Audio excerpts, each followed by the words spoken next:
fiery furnaces, lunar landscapes, deserts of ashes. Volcanoes are symbols of destruction and desolation. There are many ways in which volcanoes constitute a threat to life. And yet, in the four corners of the Earth, 500 million men and women are today living on time bombs. What irresistible force attracts them to these terrible giants of fire? Across the course of human history, volcanoes have given humanity far more than they've taken away. For human societies, volcanoes are an inexhaustible wealth of resources. That's delicious. Firm and fragrant.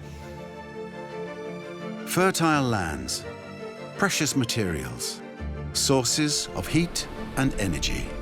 And if you live in a place where the soils are exceptionally fertile, you're going to stay in that place. But the treasures of volcanoes must be earned. Only armed with courage and unshakable selflessness can we hope to conquer them.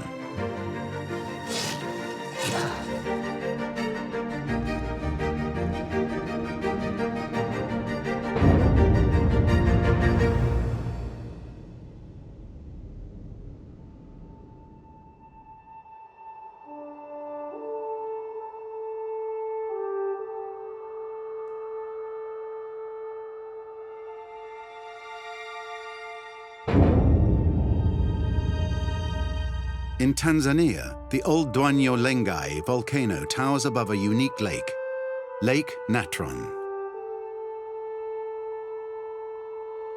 Steeped in chemicals of volcanic origin, its waters are unfit for human consumption, but they hide a quite different treasure. As they dry, the shores of the lake reveal large patches of salt. This salt is an invaluable resource for the region's inhabitants.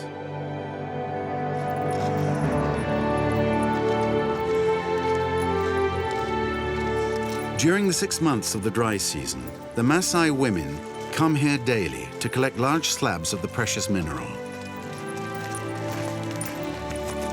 Among them is Anna. Armed with a simple machete, she tirelessly combs vast stretches of lakeshore in search of the best slabs of salt.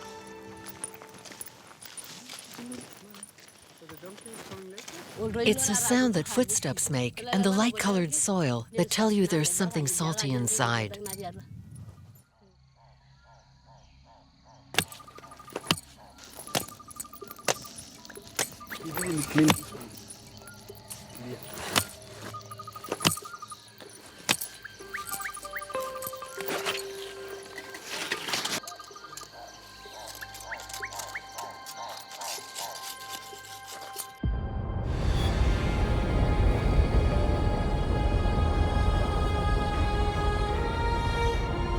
Lengai lava is unique. Rich in sodium, it is black when it emerges from the volcano's mouth and becomes white on contact with the air. Old Doña Lengai erupts. Materials that themselves are made of sodium carbonate that eventually finds its way into Lake Natron. Lake Natron is an extraordinary lake. The water is alkaline, feels very soapy, and the lake develops a crust of what they call trona, sodium hydrogen carbonate. So from a distance, Lake Natron looks quite remarkable. It's a bright white body where you have a crust of a particular mineral which is formed on top of this alkaline lake.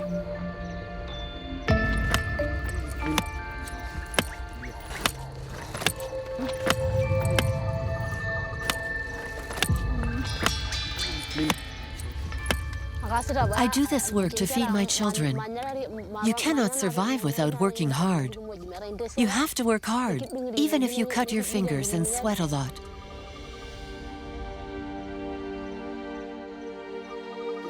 We give the salt to our cows, we sell it, we use all its benefits. If someone has a stomachache, they must drink it mixed in a glass of water.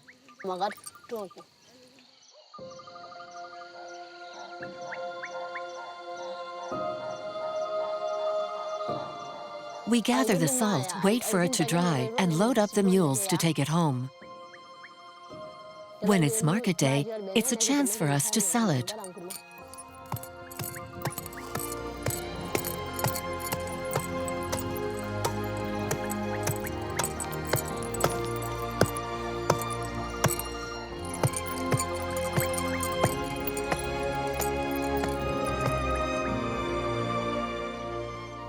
We sell salt for the money, not just for feeding our children, but also for things like buying goats, paying for our children's schooling, helping sick people to pay for the hospital, or for clothes, for heating, and feeding a baby like this one so she doesn't go hungry.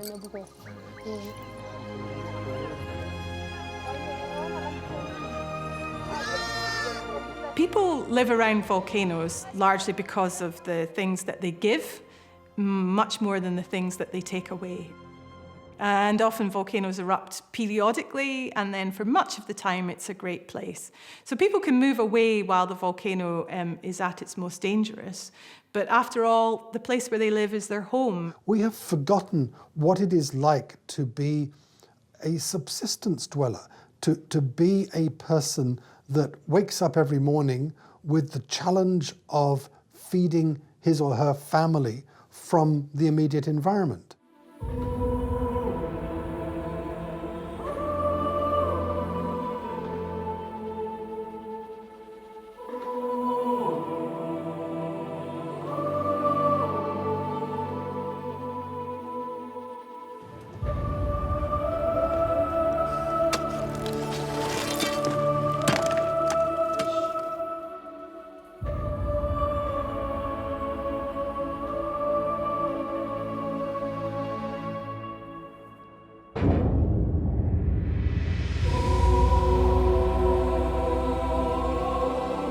In Indonesia, Kawah Ijen contains another mineral treasure in its smoking crater lake, sulfur.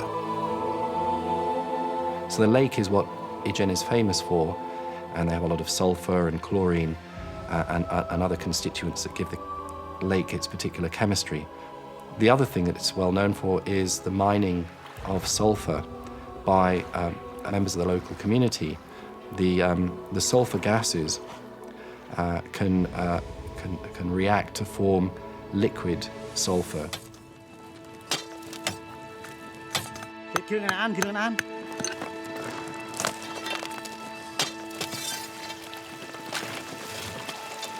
At dawn, armed with shoulder baskets, hundreds descend into the bowels of the volcano. Here, they are known as the strongmen of Java. A source of both revenue and prestige, the manual extraction of sulfur is a highly prized activity. Sano is a seasoned miner who, despite the extreme harshness of the work, takes great pride in his job. There's nothing better than this tool. This one's a good one. He has spent his whole life in this volcanic hell. I've worked here for 28 years without a helmet or gloves. I've never had a problem. I'm used to it. What's dangerous is the smoke coming from the lake. This one is not dangerous. The one from the lake is dangerous.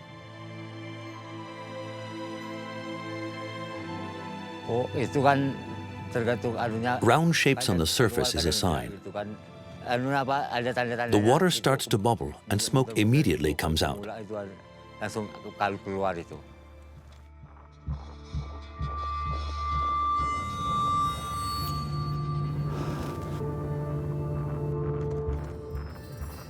Once they've collected the sulfur, they carry a phenomenal weight of it back up this steep path out of the crater and then some way down the flank of the volcano. And that combined effort, I think, of the being in these gases and carrying such heavy weights, it's very, very, very hard on the body. I've tried lifting up one of these crates before. I could barely lift the thing, so I don't know how they do it.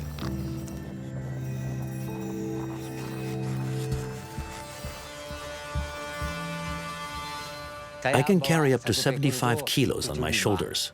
So if I do 2 trips a day, I carry 150 kilos.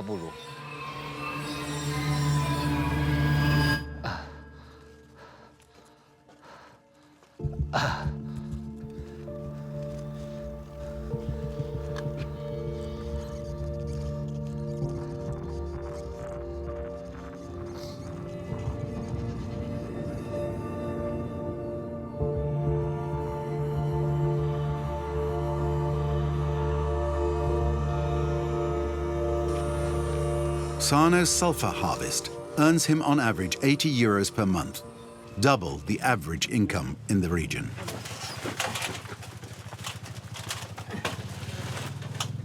"52 kilos.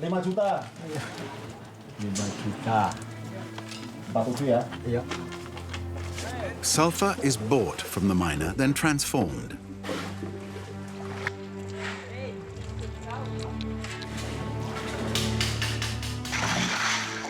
A key ingredient for sugar bleaching, cosmetics manufacturing, and fertilizer research. It's one of the cornerstones of the local economy.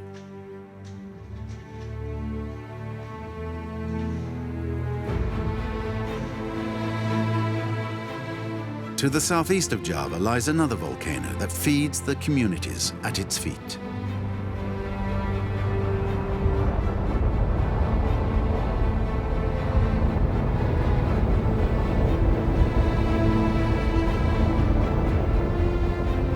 From atop its 2,329 meters, Mount Bromo regularly spews out huge plumes of ashes, covering the region with a thick grey coat.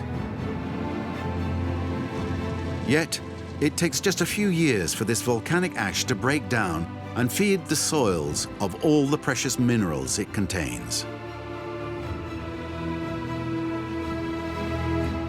Volcanoes can be very beneficial places to live because they erupt material that's very easily weathered, that releases nutrients.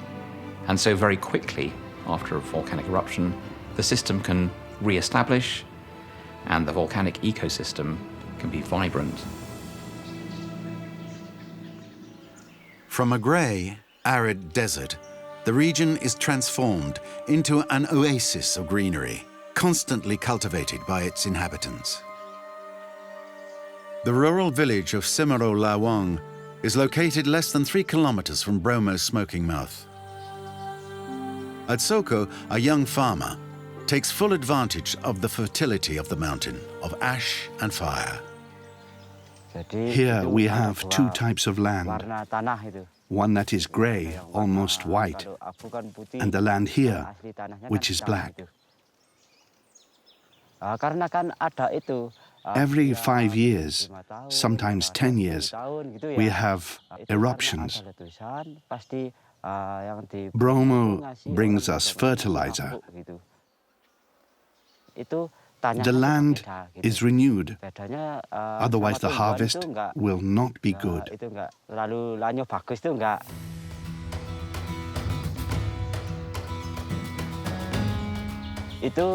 It's so fertile here that many things grow, such as potatoes, sweet potatoes, leeks, peppers, corn. It suits all plants.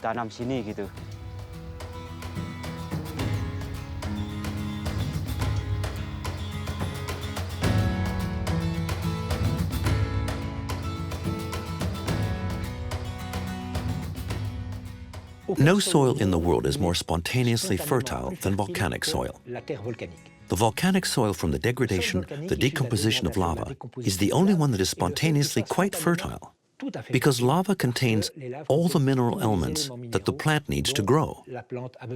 So, logically, man notices that, and logically, he exploits it.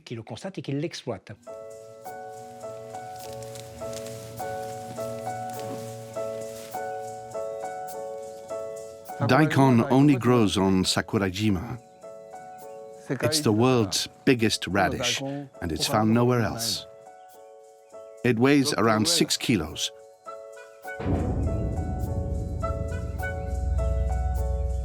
Located south of Kyushu Island, Sakurajima is one of the most active volcanoes in Japan. Its explosive activity makes it one of the country's most dangerous, in the case of a major eruption. But these daily eruptions, far from representing a danger, are a real blessing for the region's farmers. One of the most dramatic manifestations of the fertility of volcanic soil comes from Sakurajima. On the plains around Sakurajima, which are coated with volcanic ash very frequently, people are able to grow radishes to enormous size, turnips, and it's just fascinating to think about what it is that's in the soil that allows these vegetables to grow in such an extraordinary way. Volcanic ash adds minerals into the soil which can increase crop yields in some cases. Volcanic ash also adds in particles of different sizes to the soil, and that can increase the productivity through improved drainage of the soils.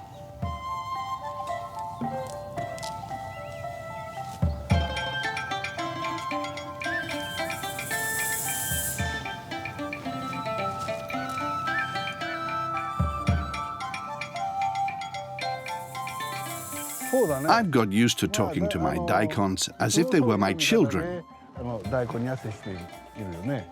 When I take care of them, I encourage them to grow. I tell them, go ahead, grow well, as I plant them.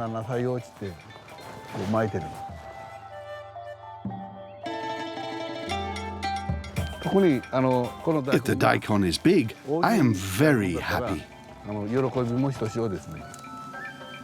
If it is smaller, my happiness is cut in half.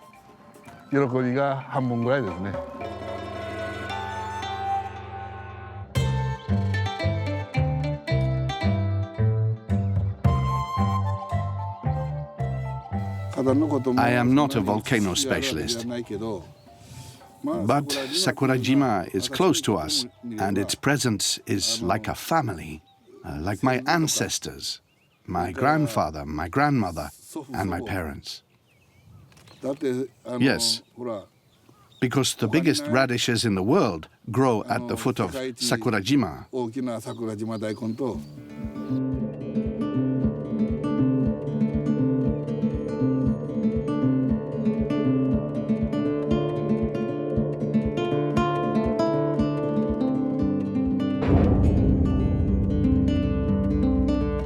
In 1999, the volcano Tungurahua erupted, releasing an avalanche of incandescent ash that destroyed everything in its path. Overnight, the inhabitants of the little village of Paliktahua, located just a few kilometers from the volcano, lost their houses and their lands.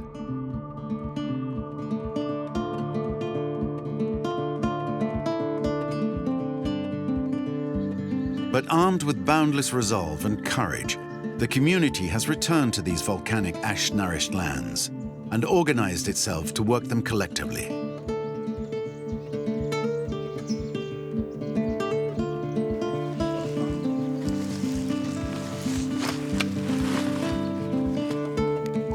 The volcano has united the men who drew strength from this ordeal to build a common future together. This land is very good, very productive. The whole community sows together. Then everyone profits from the sale.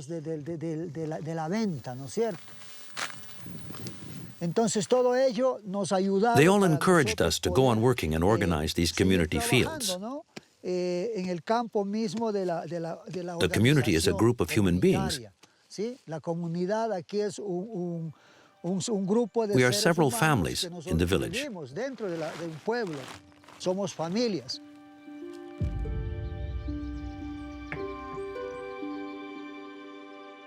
We have done quite a bit of research on Tungurahua in Ecuador, and what we found there is that over time the volcanic ash has actually caused the farmers to change how they're farming. What that's meant is that the farmers who live around the volcano have adapted their practice in order to be able to respond to the activity of the volcano and to mitigate some of the impacts of the ash. People who live near volcano make changes in order to maintain their livelihood, in order to be able to stay living near the volcano. In the shadow of Tungurahua, the region's inhabitants have joined forces to revive the local economy.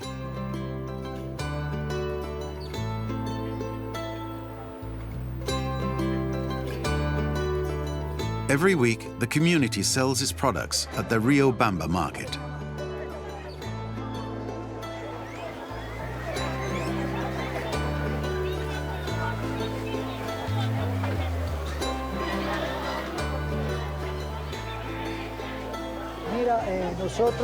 Every Saturday, our family comes to the market to sell our products. This year, we planted 80% of our land. And the soil is so productive. How can we not be satisfied?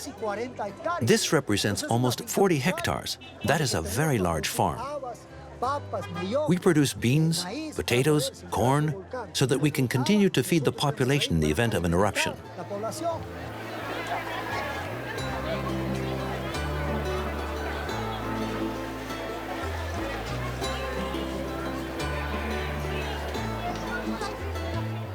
Tungura Ua has always been here.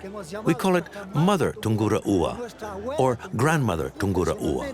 Personally, I believe it is our friend, because thanks to him, 200 of us in the community have come together. But for the volcano, everyone would work for themselves. We should be grateful to him.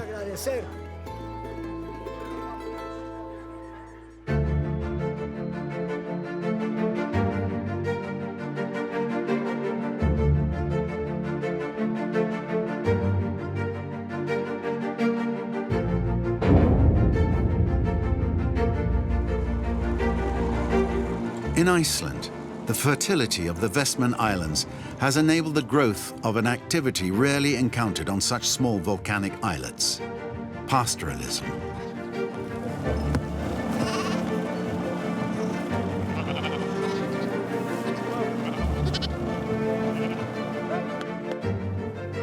The archipelago of the Vestman Islands is composed of 14 islands that were raised from the sea by underwater eruptions. Each of these islands represents an opportunity for the men in this region of the world where fertile lands are so rare. In many parts of the world, you have stories about volcanoes and volcanic eruptions that have involved the creation of new land, particularly of new islands. And land, of course, in any culture is important, okay? To own land is really to have power.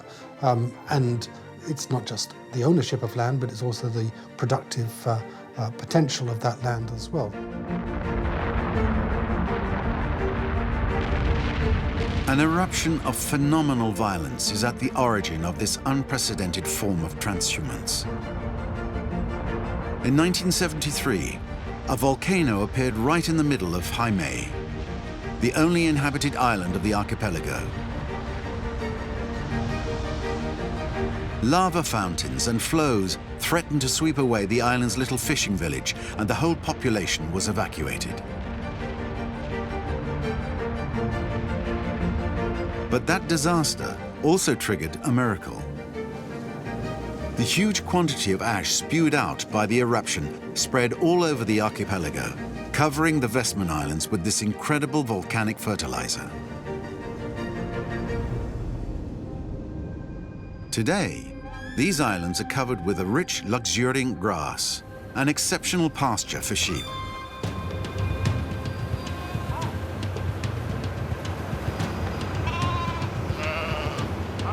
Each year, Bjarni takes his flocks in an extraordinary transhumance, an island transhumance.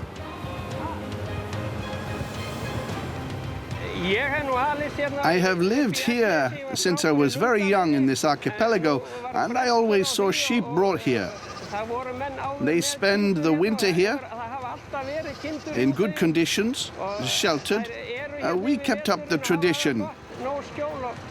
I think, given the current situation, that it's better here in the islands than it is in southern Iceland.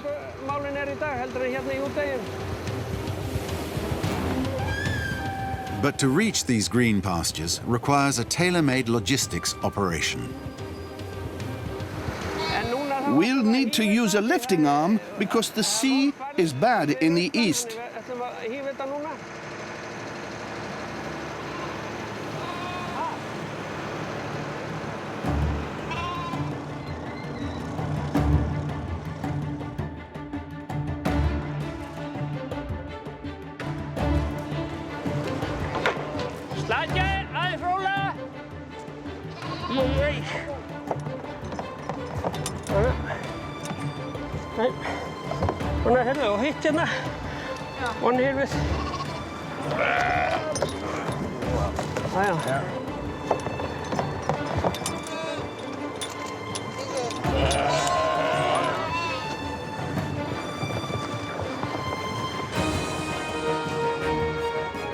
On these volcanic islands with cliffs eaten away by the erosion, there is no pier.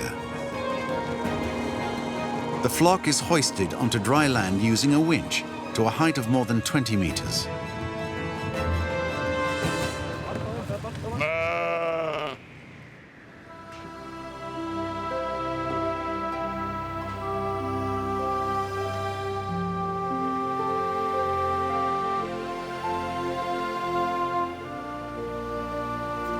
For nearly 3 months, these sheep will graze peacefully on this dormant volcano. The exceptional grass on this volcanic land gives their flesh a unique taste.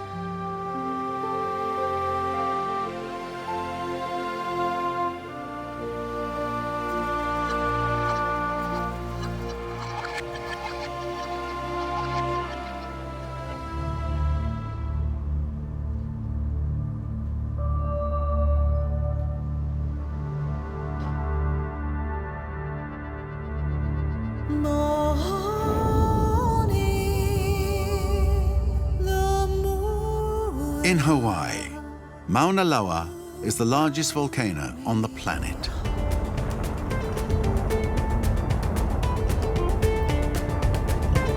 Layer after layer, the lava flows have built a colossus of basalt.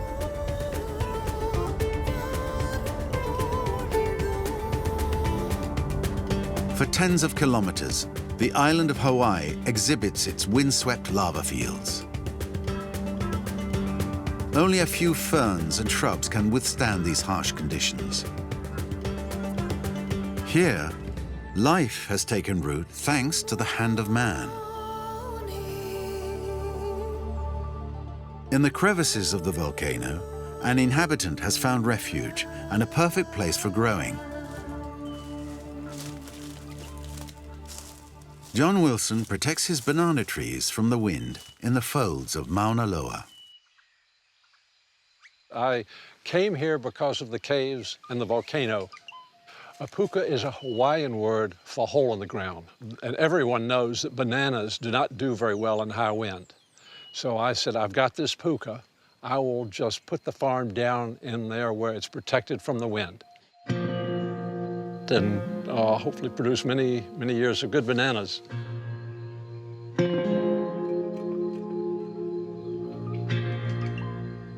Well, the hole was already here, but the rocks were scattered about at random. And so we relocated the rocks so that they would form terraces.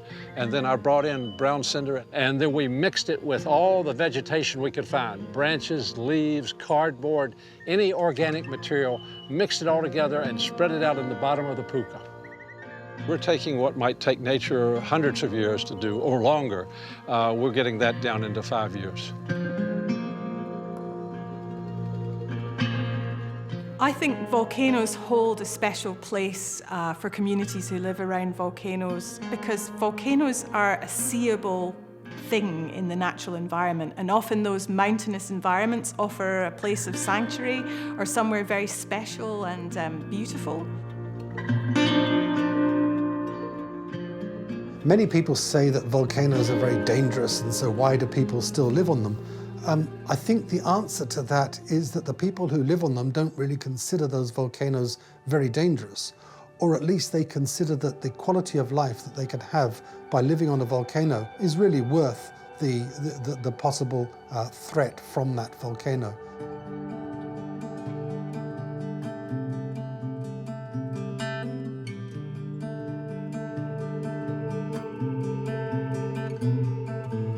I think this volcano is not only a good thing for me, but something I really appreciate and I like.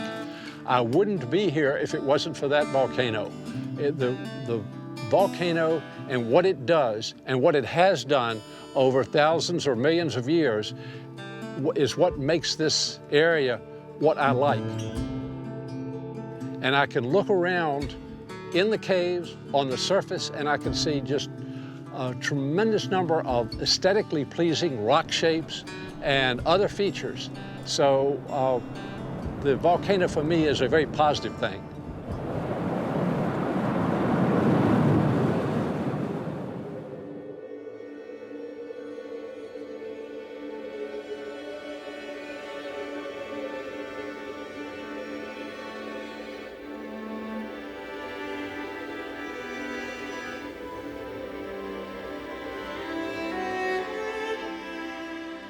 Across the course of human history, volcanoes have given humanity far more than they've taken away, because they give you wonderful materials. So you go to almost any volcanic area and the city nearby is built from the volcano. The stone that builds the buildings and streets are from the volcano. Thanks to volcanoes, man has erected his finest monuments. In Auvergne, lava stone made a fortune for these volcanic territories.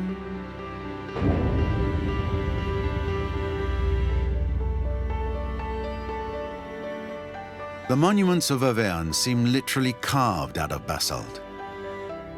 The Saint-Michel-des-Guys church stands proudly atop a volcanic chimney.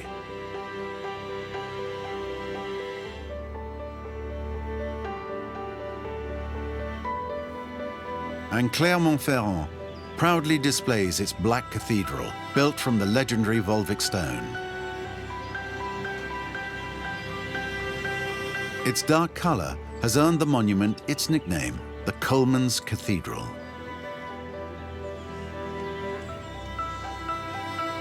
Thanks to the lava stone, man has gone closer to the stars, building ever higher monuments. But by digging in the basement of these volcanic lands, he has also begotten a mysterious underground world.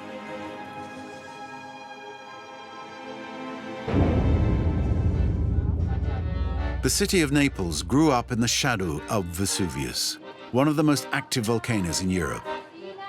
And though it regularly threatened the city with its wrath, Naples wouldn't be the Naples we know today without its venerable neighbor.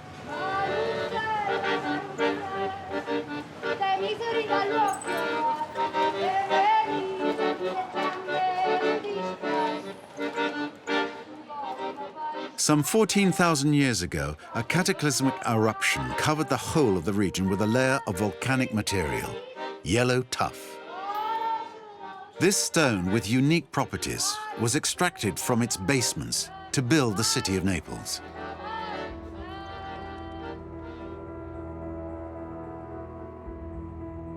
At 40 meters underground, there's another Naples, a mirror image. Vincenzo Albertini is a geologist. For years, he's been studying this underground network, dug into the volcanic rock. Its first tunnels date back to antiquity. We entered here in the heart of the Greco-Roman aqueduct. It's the single greatest hydraulic work carried out by the Romans in the imperial era. Just think, a tiny slope that allowed the water to travel kilometers and kilometers before reaching the city of Naples, some 80 kilometers further on.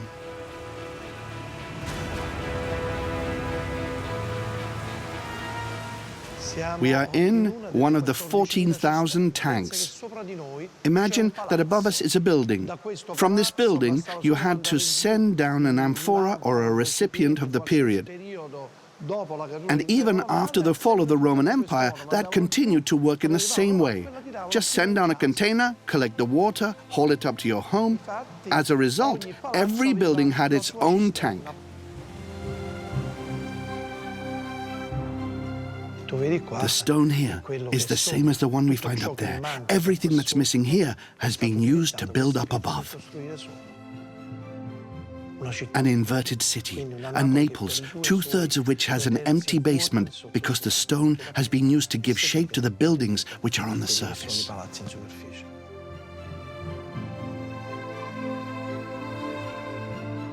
Some volcanoes erupt material that is much less dense than basalt. This makes a fantastic building stone because it is light and strong, but it's also quite easy to carve out. So many locations in Naples are built out of these sorts of volcanic tuffs.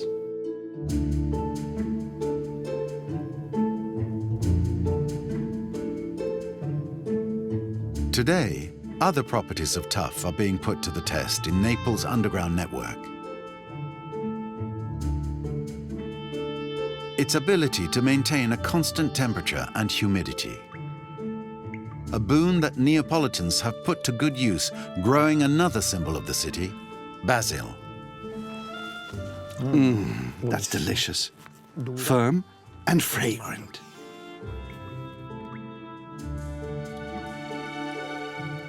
The turf is a good thermal conductor, so it allows for good insulation with a temperature that remains, in summer as in winter, almost always the same, between 14 and 16 degrees. This basil is grown in an absence of pollution, of course, as it grows underground.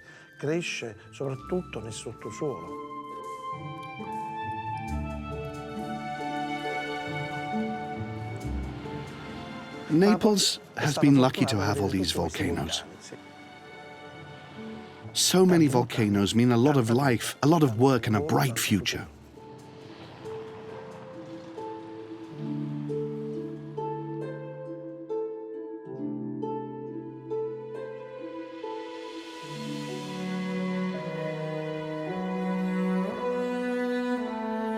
Still in Italy, there's another mythical volcano which spreads its benefits to a whole region.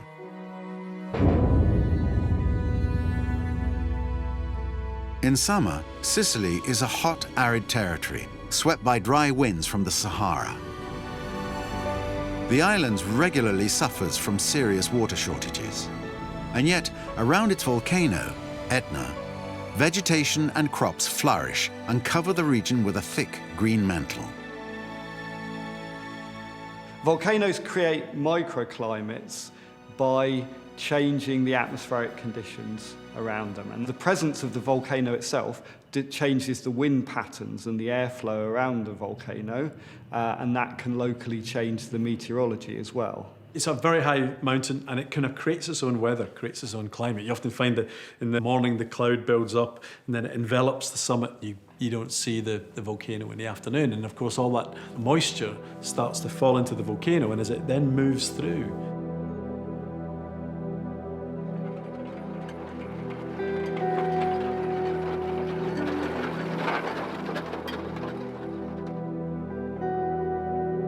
Boris Benke is a volcanologist. Perched at more than 3,300 meters in altitude, he tirelessly travels the active summit of Etna to understand how it works.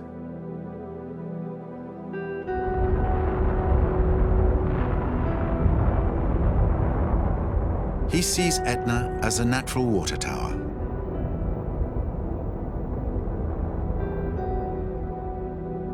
If the mountain wasn't here, the volcano wasn't here. Here, the land was low, relatively flat. It was warm and dry. It would be very different without this volcano, which is extremely valuable because Sicily is normally a very dry place. So that's probably one of the reasons why there has been so much population around the volcano for so long, especially in the sector where there are the most springs. Because there's a lot of precipitation. There's snow that will thaw during the spring. There are lots of storms, rain on the mountain. As we can see, this rock is pretty dense, but it is porous. There are a lot of fractures, so the water disappears into the mountain. There's no river, no stream. It all goes into the mountain, which acts like a sponge. It's a huge water table.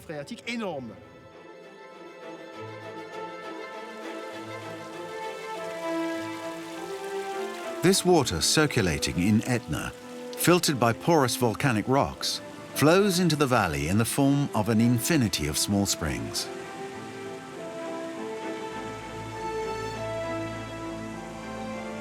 The island of Sicily is in the Mediterranean. It gets very hot in the summer, but nonetheless, the flanks of Mount Etna offer perfect arable land. That means that even in places that are typically barren and lack water, the volcanoes themselves can actually be repositories of water. If you're in a desertic region and trying to eke out a living, volcano is the natural place to live, because the volcano attracts some cloud and some rain, and you can collect some water. For the Sicilians, Etna's water is a blessing. They call their volcano La Mama.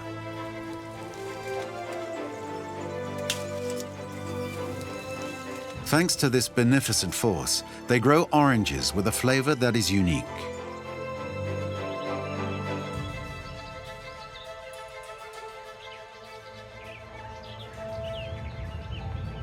And when the water meets the volcano's heat, there's another treasure trove. When you have a volcano with sources of water around it, those volcanoes will often show what we call geothermal activity. So there might be vents of steam, pools of hot water, fractures releasing gases to the surface. The geothermal energy results from the fact that the crust contains water, and that water gets heated up by the hot magma which is stored underneath the volcano. And we can exploit that geothermal energy.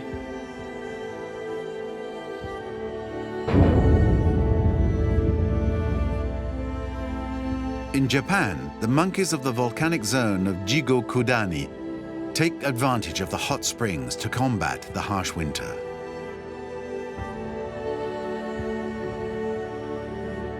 These thermal springs, whose temperature can rise to 60 degrees, are a real refuge for the monkeys, who dive in with delight as soon as the outside temperature drops below 5 degrees.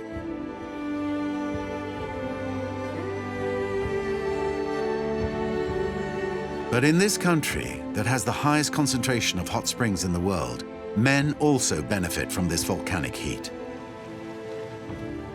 At the foot of Sakurajima, the heat of the depths, expelled to the surface by volcanic activity, is the subject of many applications, some of which are surprising.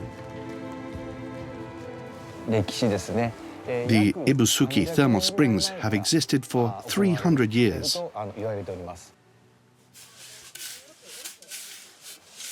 The sand here weighs between 50 and 60 kilos, and its temperature is kept between 50 and 60 degrees Celsius.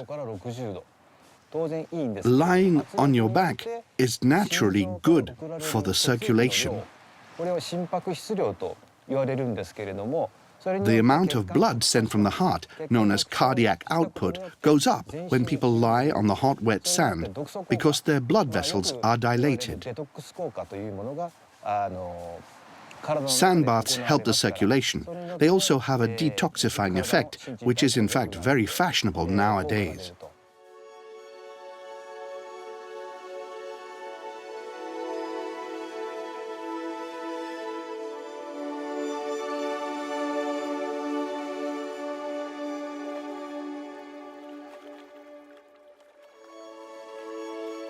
People have used geothermal waters and kind of gases for millennia to do all sorts of things. There are huge belief systems around it, they're really special sites, but ordinary things.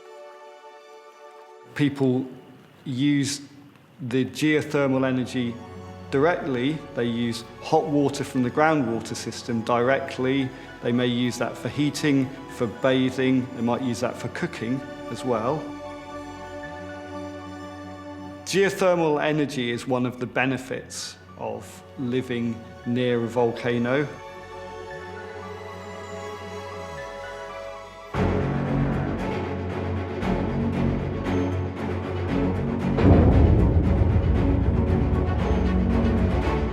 On the highlands of Iceland, a real kingdom of volcanoes, men have long since learned to exploit the heat from the depths.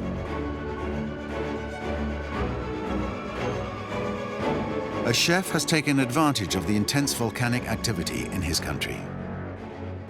By channeling the vapors that emerge all over his village, he has developed a very local cooking technique volcanic cuisine.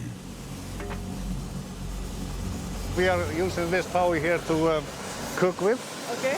And we have learned to use it to bake cake and carrot cake and everything. And also we are making nice bread. And over here we are doing very nice potatoes. Wow. Yeah. So if you try this carrot here, it's a different taste.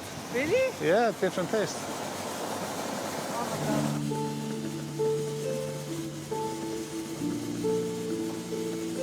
The way this came about was great. It came to me in a dream. I awoke at 4 a.m. and had dreamed about cooking and how I had to put all of this to good use. I went out and started building, and my wife said to me, "You've totally lost the plot. Take a pill and come back to bed."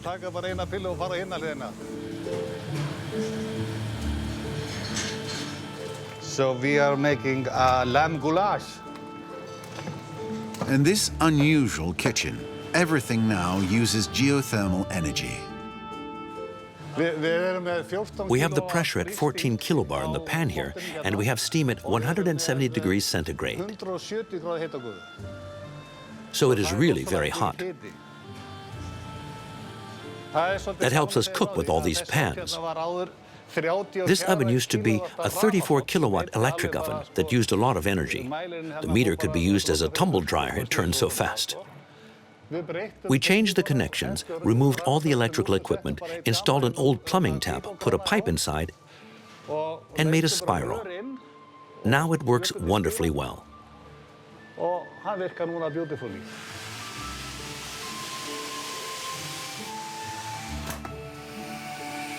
Bon appetit.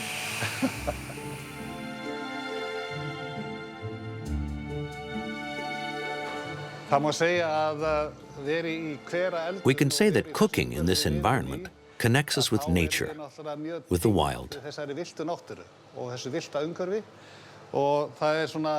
It's like living with danger in a way, being aware of it and respecting it. This allows us to use the energy that comes from the bowels of the earth.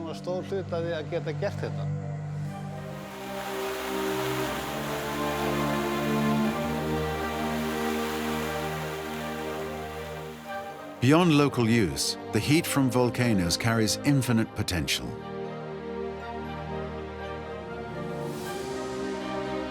One of the major challenges of our post-industrial society is that of energy transition. If we're only able to capture even a small amount of that heat energy and convert it into useful energy that we can use, then it can make a tremendous effect.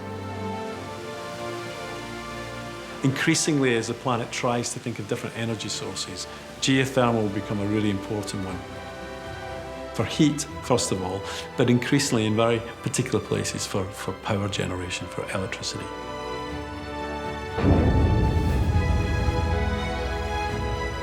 The huge Wairake power station draws from the depths the geothermic heat produced by the volcanoes. Wairake is the largest geothermal field in New Zealand, an area of 25 square kilometers. It is located in the Taupo volcanic zone and fed by the volcano's magma chamber. Greg Bignell is a geologist. He puts his knowledge at the service of this new energy revolution. The largest of those geothermal systems is the Wairake geothermal field.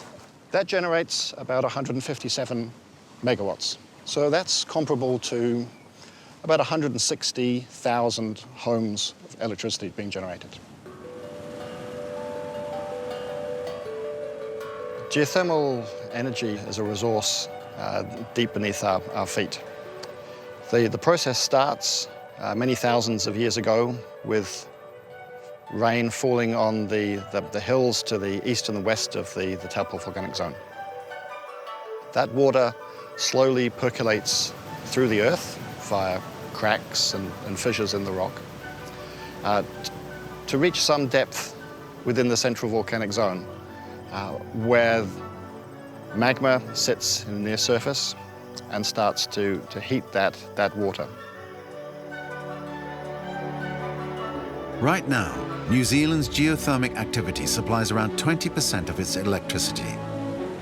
But that figure is constantly growing. Volcanoes are now an asset in one of the greatest challenges man has ever had to face, and can offer a new energy destiny to entire nations. Geothermal energy is starting to be really popular because it's clean, it doesn't produce CO2 to go to the atmosphere, and certainly on a geological scale, it's renewable. You know, the heat is always coming out. Geothermal activity is one of the key sources of renewable energy for the future. I would love to see it used more widely than it is. It's fairly easy, it's fairly straightforward, and it's there and it's free.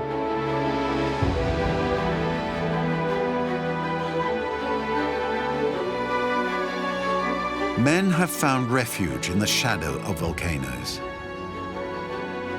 Far from their destructive image, these living mountains are veritable oases, inexhaustible sources of wealth. They give more than they take away. But also there's something about the volcano. It has an identity. I think people are drawn to that. So these are the most incredible landscapes to live in. And I think if I was going to retire and go somewhere, I'd probably go and live on a volcano.